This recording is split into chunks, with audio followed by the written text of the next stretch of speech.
Welcome back to the Josh and Dan channel. How y'all doing? And welcome. Cryptids. All nations in the world have them. Nepal has the Yeti. We have Bigfoot. Fucking Mexico has the Chupa Cabra and some other stuff. And New York has the rats. The big old fucking sewer rats. But today we're gonna be talking about a very known American Cryptid. Where I got all of my information for this said cryptid are from the Navajo tribe. They are native to these American lands. And those American lands have legends. Lots of legends, which some of them include the Skinwalker. And that's what we're gonna be talking about today. Josh, you've been doing a lot of research on the Skinwalkers. I have. And I know a little bit. I've done some research on it, but I've never gotten into. I've heard that the Skinwalker is like a witch doctor.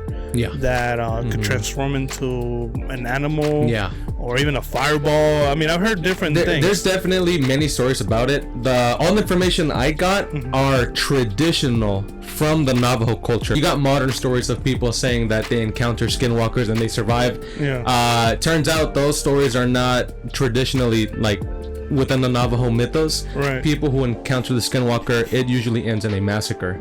So really, this skinwalker is kind of brutal. Whenever the Navajo would talk to Americans, especially like back when we were, when the Americans were, the settlers came around, they were being humiliated. But also it was like invoking bad luck. Yeah. And in the sense of, if I talk about this creature, it's gonna hunt me down. Supposedly, back in fucking Juanatenco, a great uncle of mine, supposedly he was a Nahual. There's the story saying that I don't know. I'm sorry, you just dropped a fucking bombshell. Are you saying we're related to a fucking cryptid? I don't know. That's what the story that they told me like back in the day. But supposedly this uncle of mine, there was other people outside, like some fucking I don't know, they were kicking it outside in the fucking pueblo. In the middle of nowhere. Yeah. And these people were kicking it right there, hanging out, and this dog approached them. And the dog just kicked them. They just sat there and just stayed with them for a while. The next day, my uncle, a great uncle, he came up to them and he started talking to them about all the shit that they were talking about the night before. And they looked at him like, how the hell do you know? Yeah. And he's like, I was right there kicking with you. I was like sitting there like I was a dog. And they were like, what? But that's the story that I was told when I was a kid from those times. So is there any like early encounters with the Skinwalker? Is there any like... I don't know because I didn't look into it. Here's what I'm gonna give to you guys today. I'll give you the most popular recorded sighting that not only involved multi-millionaire businessmen, really, but the U.S. government and Post Malone. It gets way out. Let's see what you got. A skinwalker, defining it right, is a malicious witch who can mimic the sound and appearances of animals and humans. Despite the skinwalker legend spreading across multiple tribes and cultures, the Navajo are a popular source of information regarding the skinwalker lore. The Navajo gatekeeps skinwalker lore for many reasons, primarily because it invokes bad luck in the sense of talking about the entity makes it hunt the person down and humiliation. So if we're talking about the Skinwalker, they could get hunted down? Yeah. So it kind of like if you say Bloody Mary in the mirror, that same kind of logic. Like, yeah. So especially way back when the settlers were like, ooh, Skinwalkers, tell me more. Yeah. And they're just like, and we can't tell you, fuck that. We can't tell you. And then when they did, the settlers were like, it's humiliating. Plus it's bad luck. Why the fuck even talk about it? In Navajo stories, there's a structure that organizes magical people, for lack of a better word. There are medicine men and witches. Medicine men practice magic that is beneficial for the people, while witches practice magic that only benefited themselves. Becoming a skinwalker is surprisingly straightforward. Consistent, malevolent behavior is all you need to completely and properly transform. Really? Actions of extreme nature like murder, necrophilia, cannibalism, and incest especially committed in one's own family, are necessary to complete the transition of a normal person to a skinwalker. What the fuck? So you have to pretty much off a family member? It's the most effective way. So you pretty much have to be a fucking savage. You have to be a savage. Yes, yeah. One of those. Yeah. What I found especially disturbing is that children can also turn into these entities. Well, how can children turn into a skinwalker? You have to be a fucking depraved animal. A 12-year-old, you know, could probably... Yeah, they could. Yeah. There's been cases where kids have like... Yeah. I mean, about the Slender Man. Remember the Slender Man stabbings?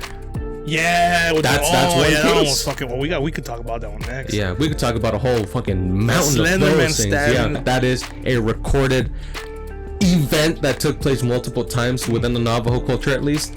Pretty creepy. So now we're going to talk about the skinwalker abilities. Right. So skinwalker abilities include imitating the physical appearance of an animal or human, along with their corresponding sounds, possession of both animals and humans, ability to copy the strengths and movements of animals, prolonged or even immortal lifespan, ability to drain energy and even gain power from their victim's fear, and incredible resistance to blunt force trauma, including firearms. Firearms are pretty much... Get out my lawn! Pretty much that's a no. No, doesn't do shit. These people, might as well bounce off him. These guys had fucking like and spears and just fucking slingshots and you know whatever or axes. That wasn't gonna do shit to them. No. So how do you kill this fucking thing? Yeah. Some of the animals that they are known to mimic were crows, owls, eagles, wolves, coyotes, animals that are associated with bad omens or witchcraft. Staring into the eyes of a skinwalker is also a no-go. Navajo stories suggest that looking into the skinwalker's eyes allows the creature to siphon energy from you, and the more fear you have of it, the stronger it becomes.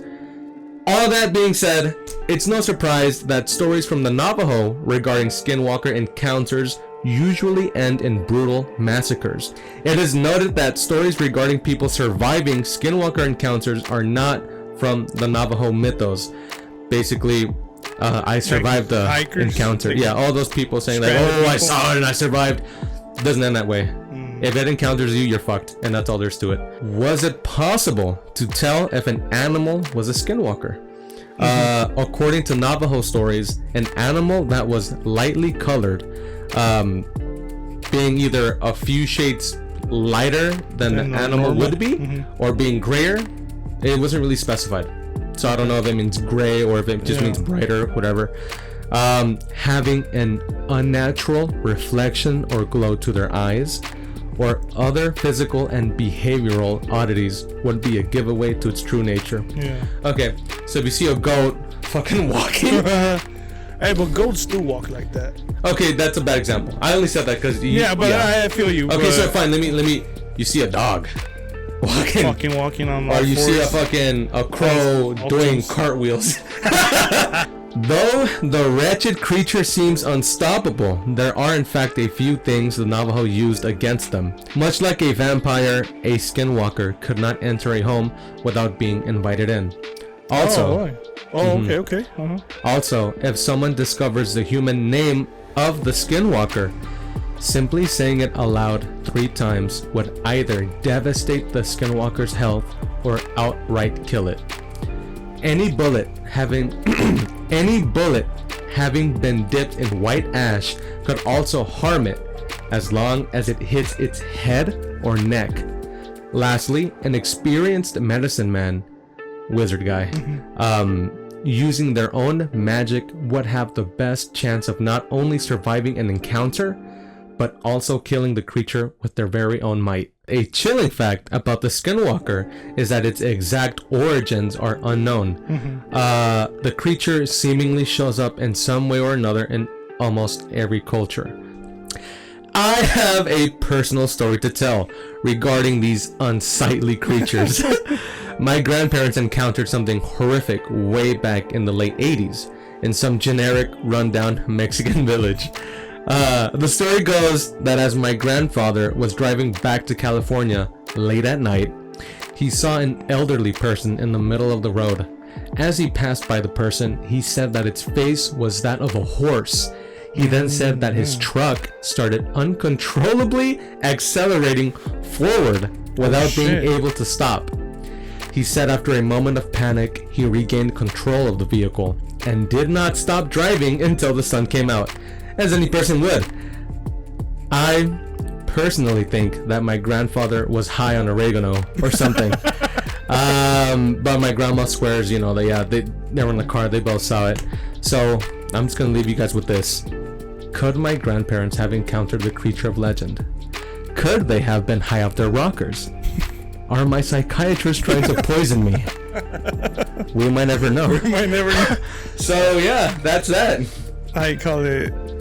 Now that you said that story, there's another story. I think I don't know if it's of the same fucking great uncle that I had, or a different one. But there are stories in Mexico of a woman bathing in a river, and men getting attracted, they approach her, and when she turns around, she has a horse face. Oh, yeah, that's rough.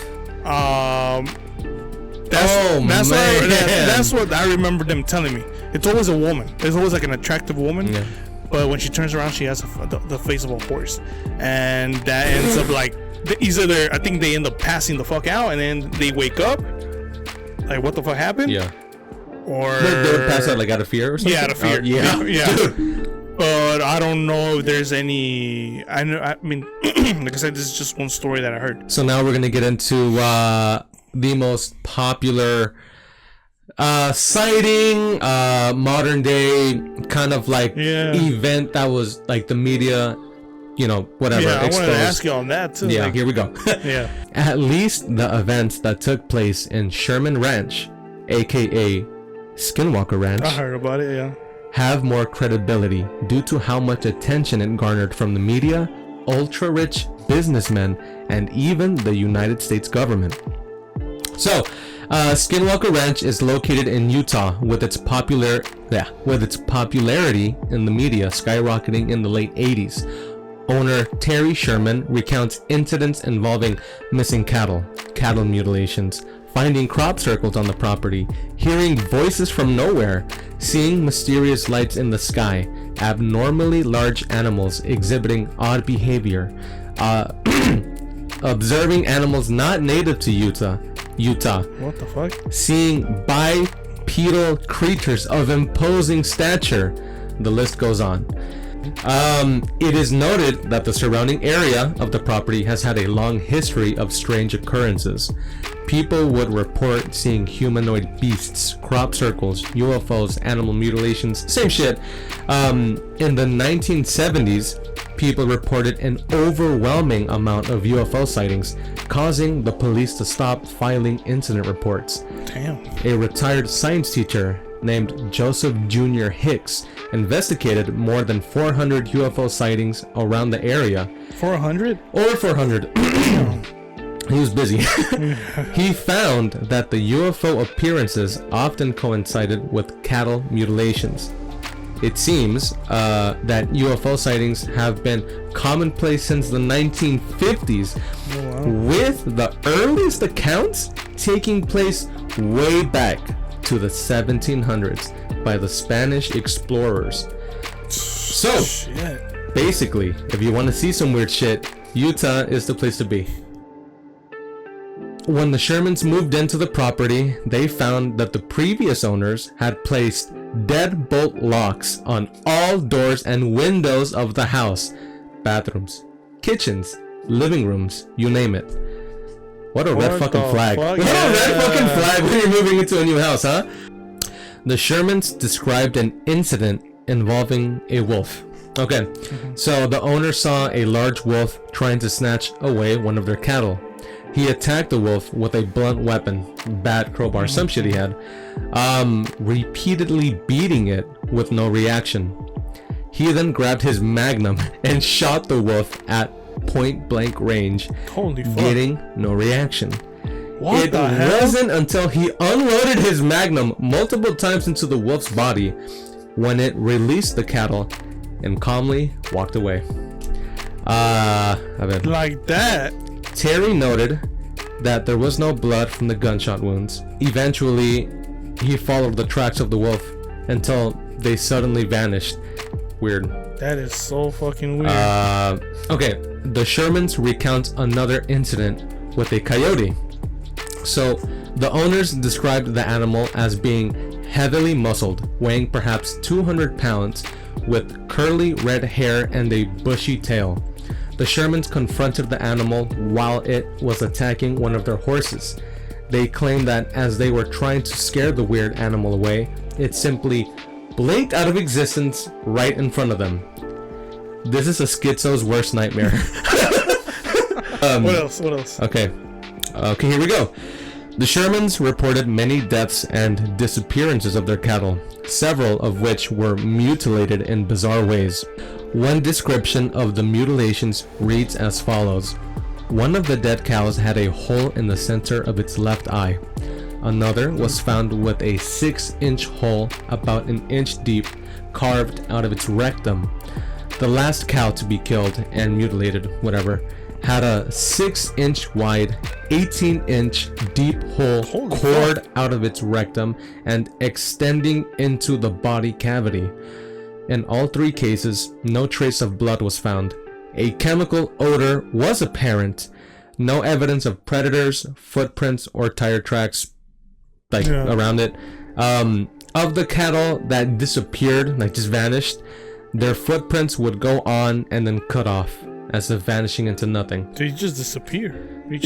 And then the last cow to be killed was literally, I guess, penetrated to death. Disgusting. It is said that the final incident that caused the Shermans to sell their property was the Blue Orb incident of 1996. Cool. Sounds like a fucking Beep beep. Hey, go for it. The owners were walking their dogs around the property at night when they noticed a blue, low-hanging light in the sky. Their dogs chased after it, the blue light rapidly taking cover deep into some foliage near the property. As the Shermans lost visual contact with their dogs entering the brush, he heard them yelp in pain. Soon after the blue light vanished, the dogs' yelping became silent. The dogs did not return that night. Shit. The Shermans followed the tracks of the dogs the following morning, finding what can only be described as nightmare fuel.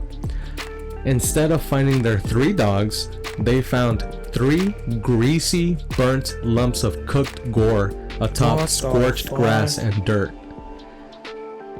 Damn. Yeah. Allegedly. Soon after, the Shermans sold their property to a Robert Bigelow, a millionaire businessman obsessed with paranormal activity. After Bigelow bought the property, he established NIDS, National Institute for Discovery Science, with an absolute unit of scientists and experts on site. The property was full of equipment and instruments meant for finding or detecting any kind of anomalous activity. Robert funded NIDS and made it an entity not full of whack jobs, but a force to be reckoned with. It's a shame that the team disbanded in a relatively short amount of time. 2004. What? Really? 2004. Oh man, they last long. Finally, an entity that should have left well enough alone decided to take a gander onto what was becoming a hotspot for paranormal fanatics. The U.S. government. In 2007, a secret investigatory effort funded by the United States Defense Department called ATIP, Advanced Aviation Threat Identification Program. Oh, okay. Try saying that fast. Was established to study phenomena related to UFOs. Luis Elizondo, a military intelligence personnel, is accredited as being the man in charge of the secret program, having spent over $20 million of taxpayers' money on said program. Taxes. Yeah. In 2017, details regarding the program's existence came to public light, ending the program's 10-year lifespan 10 soon after. fucking years? Yes. The U.S. government got involved for 10 years, 20 plus million of taxpayers' money, just to investigate UFO phenomena. Weird. Luis Elizondo's primary reason for effectively ending the program was fear of public backlash for the misappropriation of taxpayers' money. So, shit. So 27, yeah, that was his main reason. Curiously, OTIP did in fact gather intel on UFOs, according to Jeremy Corbell, a documentary filmmaker. Unfortunately for us, actual info found out by OTIP is not known to the public, classified, which fueled conspiracy theories and led further credibility to Skinwalker Ranch being a genuinely freaky place. The ranch was sold to a company called Adamantium after Adamantium after 2017. Okay, 2017. We're getting recent now. Yeah. Why is a company named after a fantasy metal out of a fucking Marvel universe purchasing Skinwalker Ranch? The company is made up of 2 employees. The company brings in roughly $80,000 a year. The origins of the company are unknown. Rumors have it that this company is involved with money laundering. Allegedly! People that are connected with this company are somehow in contact with Post Malone. What the fuck? And it is connected also to a former Georgian Prime Minister. So Post Malone and a former fucking Georgian Prime Minister are involved in some sort of money laundering scheme taking place in Skinwalker Ranch. That sounds kind of like too out there. I wrote here, what the fuck? Yeah. Where do you get that? Online. Okay. Since Adamantium's ownership of Skinwalker Ranch, access to the property has now been blocked and is under tight security. No new information has come since then, and all people have to work from is info that has come out from the past. It's frustrating that despite everything here probably being fake, maybe, there are definitive things that happened which had no closure. What did the US government find so interesting about this place that it garnered 20 plus million in funding over a 10-year lifespan? Why is a mystery company with no origins or a real info keeping the property to themselves? What of the events that took place in the 80s, 50s, or even as far back as the 1700s? Through the vast ocean of false reports or just straight up lies, it seems wrong to label everything as just fake. For reports dating back as the 1700s, the possibility that something strange taking place, at least in the ranch, should be considered more carefully. For better or worse, there are just too many anomalies with this place for it all to be fake. Yeah. That's it. Oh my god, we talked for an hour. Oh my god. Yeah, it's been long, bro. It is true though. We can't just like disregard what goes on there. Like, there's been many people interested in those lands, and for the U.S. government to get involved, that raises a lot of fucking like. There's definitely something going on there.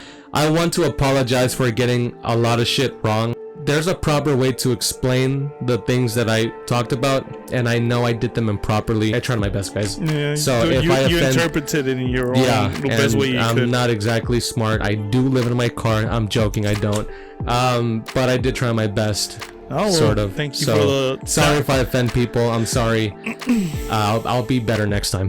Nah, you did good. I think you did good. I like the research. I think you did a good fucking job. Phenomenal fucking job. Thank you. You told me shit that I didn't know. I mean, I've only researched the Skinwalker very minimal. Yeah, you see a YouTube video here and there. Yeah, I mean, with Joe Rogan and like other YouTubers. Well, hopefully in the next couple of years they find more information about the Skinwalkers. Yeah. And who knows, maybe we could find a connection between the Skinwalkers from here and the Nahuales from Mexico and whatever other tribes around the world. You know, if there's any connection to that, because no one knows exactly where they come from. You know. Yeah, that's true. So I mean, that'll be interesting. That'll be interesting to find out. Yeah. Well, there you go, guys. Hopefully you guys learned something about the Skinwalkers. I mean, thank you, Josh, for no problem. your hard work. And thank you guys for watching. And hopefully you guys enjoy the video. Thank you again for the hard work and all the fucking details you provided for us. Happy to do it. Yeah. And and yeah, I mean, I had a good time. I learned a lot, and I hope you guys learned something from us today. But don't take it so literal, because we're just a bunch of dudes. We're doing this for fun. Yeah. Hopefully you guys liked the video, and we'll see you guys in the next one. Peace.